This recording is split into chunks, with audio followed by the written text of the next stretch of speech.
Hi, my name is Joshua Mackey with Into, and I'm here with drag superstar and entertainer extraordinaire, Monet Exchange. Monet, how are you Hello. doing? I'm doing very well. When I hear Into You, I just think about the hit Ariana Grande song Into You. What a great record. Brilliant, fantastic. The ponytail was ponytailing when she did that record, okay? The ponytail. We support the ponytail and we also support you. So again, you've done so much. I mean, from winning Drag Race All Stars to out here increasing your podcasts with on sibling rivalry, shows here and there, albums. I mean, you're just doing everything. And now you have a new one woman show, Life Be Lifin. And that Yes. title, it got me because I was like, you know what? Monet's on something because life really do be lifing. Right? Like you be just there minding your own business. You think everything is going according to plan and things are set. And then here life goes, just doing what life be doing. And you be like, all right, I guess I'm shifting gears. I'm going this way. And then going down that alley, like, oh, all right, I'm gonna go this way instead. So life just be happening. You just gotta just make it work and just keep on pressing forward. That is incredibly true. One thing for sure, I've learned that the hard way, and I'm sure our readers and watchers of Into have learned that as well. But I have to ask, what inspired you to create this show? You already did one beforehand, you know. Why Life Be Life and Now? Well, Call Me by Monet was my first one woman show right off a Drag Race, and Call Me by Monet was fun. It was cute, but with Life Be Life in, like I had experienced more life, obviously, and I had also just seen more one woman shows and person shows. Like I saw Mike Birbiglia, I saw Kate Berlant, and I was like, you know what? I liked Call Me by Monet, but I want to dig deeper and go do my big one with this with a one woman show. And then so I sat down and I was just writing and writing and writing and remembering all of these deeply personal stories and how I feel about them and really digging into that. And then so after a lot of writing, I got BenDeLaCreme to direct this show, and it just developed into this beautiful story of life and stand up and music and finding my voice. And it really has become something I'm so deeply proud of. The multi hyphenate I am, kind of putting a lot of those things that I am multi hyphenated. I don't know how you can say that. Putting them into one ball. And then so it was really, really, really fun. And I love this show so much. That multi hyphenate is a for real title for you. I mean, you're doing stand up, you're singing, the storytelling. All this takes place within here. I mean, we've got those were Ricardo moments. Uh, Ricardo, who, by the way, I did not change that name. That is their real name. So I often have this fear that, like, they're somehow going to see the show and then they're going to, oh my God, Kevin Monet. I still love you. And then I still have these crazy ideas of what could happen with Ricardo in my head, which is bonkers. I am a crazy person. I should be sedated, to be honest. oh my goodness. Well, hopefully you don't get sedated during this interview. I need your words, okay? All right. Speaking of words, how would you describe Life Be Life in 3 words and why? Ooh, extremely personally fierce.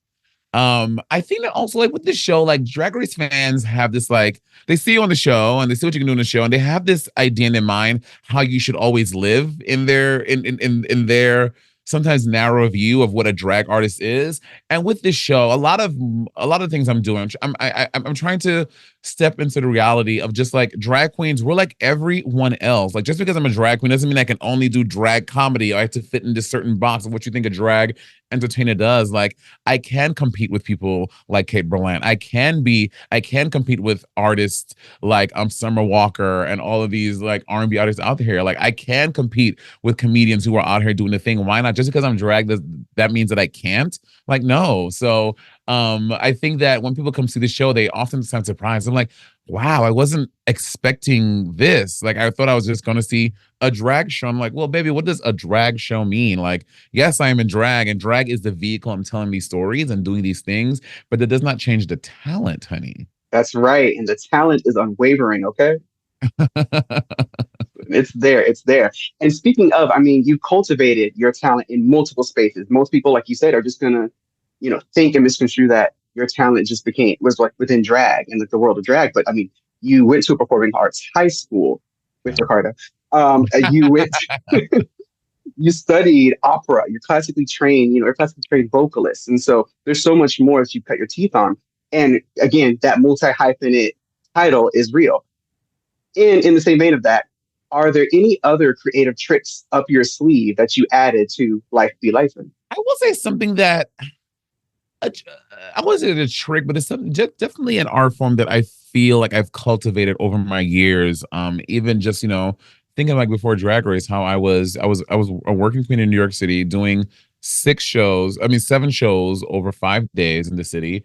And then so a big part of like the storytelling thing, and because people I often get that right through whether through my podcast or like before that, like friends just telling them stories about my life, or they would always be like enthralled and sitting there like, oh, bitch, what happened next? Like I've always been a good storyteller, and I think a lot of that got crafted through my years just working in New York City, just being myself at many of my shows, and myself on stage, having to entertain a room of sometimes three. Sadly, or like 200 drunk queer people and having to keep their attention for 2 hours by myself on stage. Like a lot of that storytelling, I built a lot of that in those years, just like trudging through New York and being upset and being tired and my hip hurt, my foot, my pinky toe is broken, and having to just craft these stories and sometimes just make hundreds of dollars in tips by just my ability to tell stories and keep their attention. So I built a lot of that during that. And I'm really proud of that skill because, I don't think it's a skill that everyone has, but I'm grateful that I have it. And I'm grateful that I'm able to access it now in these various forms of art that I'm trying to do now. And I am very glad that you have cultivated that skill too, because the show was great. All right. Thank you. And of course, and your storytelling is real because if anyone's listened to any of your stories on Sibling Rivalry, they will know. Okay. We know. But what we want to also know is what was your favorite part creating or even just filming Life Be Lifing? And then what was the most challenging element to the show? I would say sitting down to like just like because I first did Call Me by Monet, I never really like I just kind of just took some drag numbers I had and just like a few times on stage I just kind of did it and just kind of talk like how I would do my regular shows in New York. But with this specific project, Life Be Life, I like sat down. I was like, oh, I can get it all done in 2 weeks. And after 2 weeks, I realized I'd only got through like 3 stories. That's because I was writing so much and recounting a lot of these stories and going through every single detail and finding about and I would just sit and just write the story. And after I got the story out, I would write more, and I would see what about the story was funny, what did I think was funny, and now how would I tell the story to someone else. So it was a really, really, really difficult process, but it was so cathartic and it was so honestly magical, and it helped me realize that bitch, I can do that. Because again, going to see one woman shows like Mike Birbiglia and Kate Berlant and all these greats out there, I'm like, how do they do this? Like, how do they get here? And so just doing the process myself, I realized but thinking like, I could never do that. Like, I'm gonna go see, but I could like never make a story. I could never do a show like that. And then doing the process myself, it made me realize, like, bitch, stop like trying to devalue yourself. Like just because you've never done something doesn't mean you can't do it. And then, and since I've done my show and some sisters and other folks that come to see, they'll be like, girl, like, how did you do that? Like, I could never do that. And I'm like, stop right there. I'm like, that's what I thought. I thought that I couldn't do that either. I thought that this was not something that I could do, but just sit down and like try. And I think that's like a foundational thing that I have learned through this process. Like, there is nothing that I can't do. Bitch, literally, the words to myself, bitch, sit down and try. And then until you try, I really can't. And even in the first try, it may not be successful. You just got to keep at it and keep at it and keep at it. And I just really taught myself some really tried and true lessons about what stick-to-itiveness can do to a person and what it can become and what it can make you develop and see in yourself. So I sorry, I think that was the question you asked the question. Sorry, I got really into that. Sorry about that. Oh, bring out the passion, get lost in it. We are going to get lost in it. Please spill it, whatever you need to. Okay. Yes, yes, yes. All right. It's an open space. And I mean, true words have been spoken by many an artist like yourself about like, just if you don't, at first you don't succeed, you can dust it off and try again. Okay. And if you keep on working at it, trying new lanes, I mean, if that didn't happen, we wouldn't have Cowboy Carter, would we? You know what I'm saying? Exactly. Exactly. Like for real though, like 100%. And I also love that, speaking of Cowboy Carter, everything is always a collective moment. We're always collaborating. We're always working with others to create the best art out there. And so I obviously have to talk about your work with BenDeLaCreme on this one. So, what was it like working with a fellow Drag Race alum? Ben, first of all, is such a brilliant mind. She's so smart and she's just so good at art. So how it happened was I knew I wanted to do the show because Edinburgh Fringe Festival approached me about doing a show, and I didn't just want to do stand up. I was like, I don't want to do stand up. I've been doing stand up at that point for like 2 years, and I was like, yes, I love doing stand up, but I want to do something more. I had just seen Jared Carmichael's special, Rothaniel, and Hmm. I thought it was so beautiful, and his like this like coming out moment he had, and I was like, I want to do something that's more impactful, something like that. So I was like, I want to do like a legit one woman show. So I hit BenDeLaCreme up, and I was like, hey, because I'd seen their one woman shows, and they're so fucking good. I'm fully committed. Cosmo's just really really well done, and so I hit them up, and I was like, I want to do a one woman show, but I want to just pick your brain about your process. And then, so we had lunch. We had sushi at Ozen Izakaya.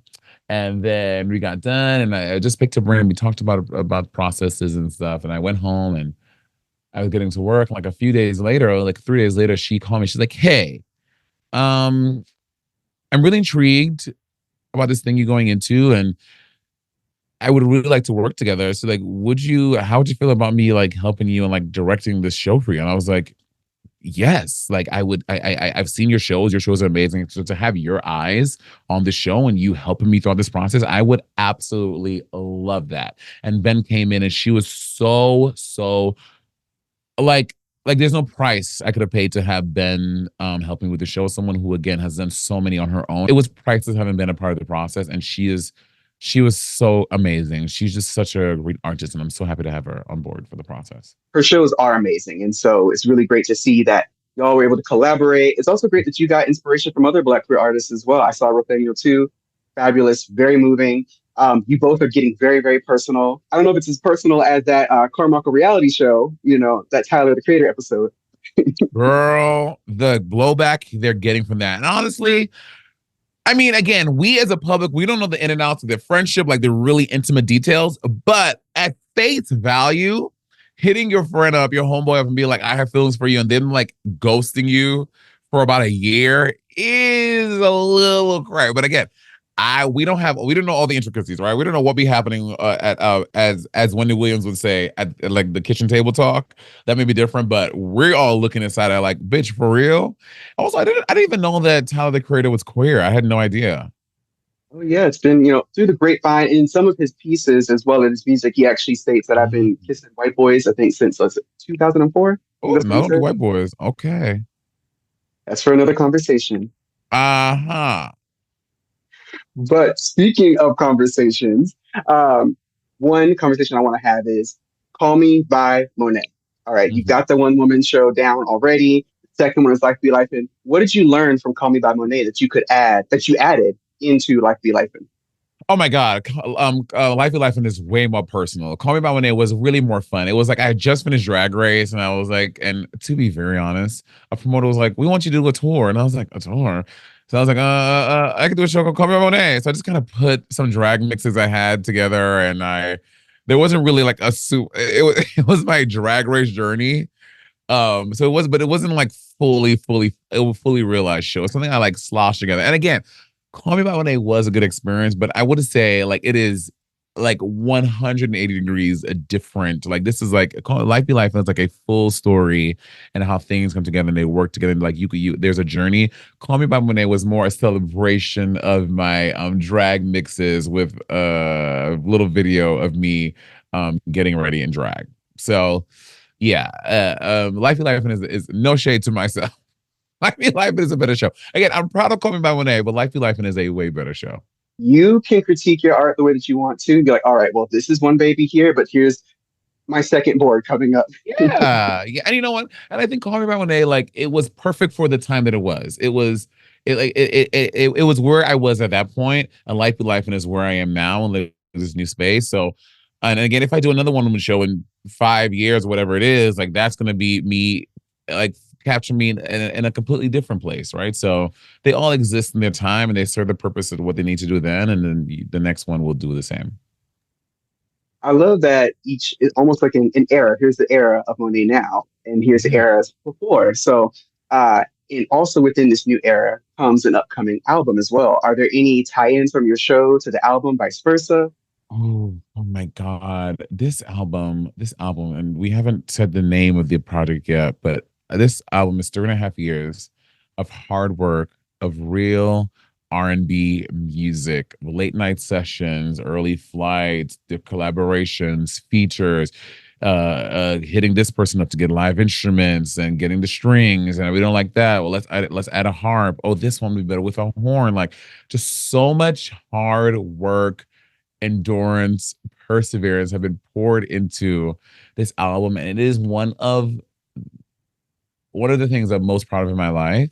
And so I'm excited for people to finally hear it. But music is such a weird thing, right? Like you put so much work into this thing and you hope a lot of people hear it. But let's be honest, for many artists, no one ever really hears your music. So I'm trying to find peace that I've done so much work in this album, and if only 100 people hear it, I'm still going to be grateful and happy that those 100 people get to hear my hard work and my heart in these songs. And so we put the first single out, Body, and Body did good. Body did a good job. We still have a music video coming out in about a week, and then so and again with that, right? I'm just so we shot the whole music video, and then we were about to put it out, and I was like, oh, I don't like that, and I don't think that looks good, and so then you spend a whole bunch more time and money to fix something that was probably fine, but for my crazy neurotic brain about this music that I'm so precious about,